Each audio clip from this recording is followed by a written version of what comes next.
BBC has uncovered evidence that police in the Indian capital Delhi acted alongside Hindu rioters during a wave of attacks on Muslims last week.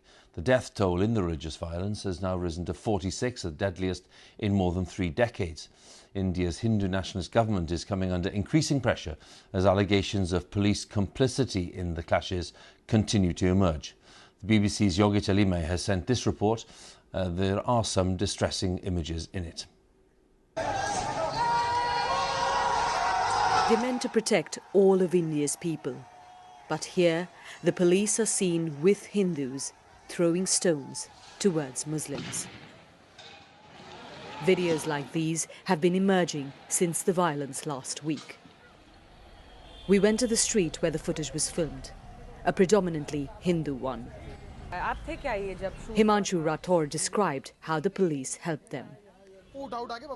We didn't have enough stones here, so the police brought us some and told us to throw them. Across the road, we find the burnt-out house of a Muslim man. I saw the police come in with the rioters, who set the shops on fire in front of them. Bhura Khan told me. We've been able to investigate how events unfolded at this one location. But on several instances now, we've been told by people that the police were either complicit with or turned a blind eye to Hindu mobs and used excessive force against Muslims.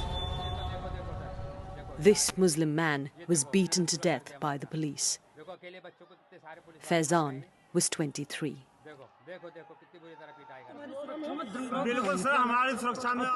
In another video, he's seen lying unconscious with 4 other men. Some of them are forced to sing India's national anthem to prove their patriotism.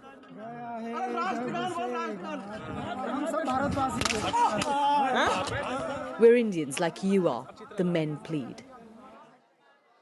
At Faizan's home, preparations for his funeral were being made when we went. He couldn't stand up or sit down. My brother was in so much pain. His whole body had turned black and blue. He was beaten in such places that I can't even express it, Faizan's brother Naeem told me. Rafiq was one of those beaten with Faizan. There's barely any part of his body that hasn't been wounded. I'm too scared to go and get myself treated. The situation outside is so bad. The government has ruined India, he says. The Delhi police didn't respond to the allegations. The violence has torn apart a neighborhood in Delhi, but its ripples have been felt around the country. Among Muslims, there's a deep sense of insecurity in an India under Hindu nationalist rule. Yogit Alime, BBC News, Delhi.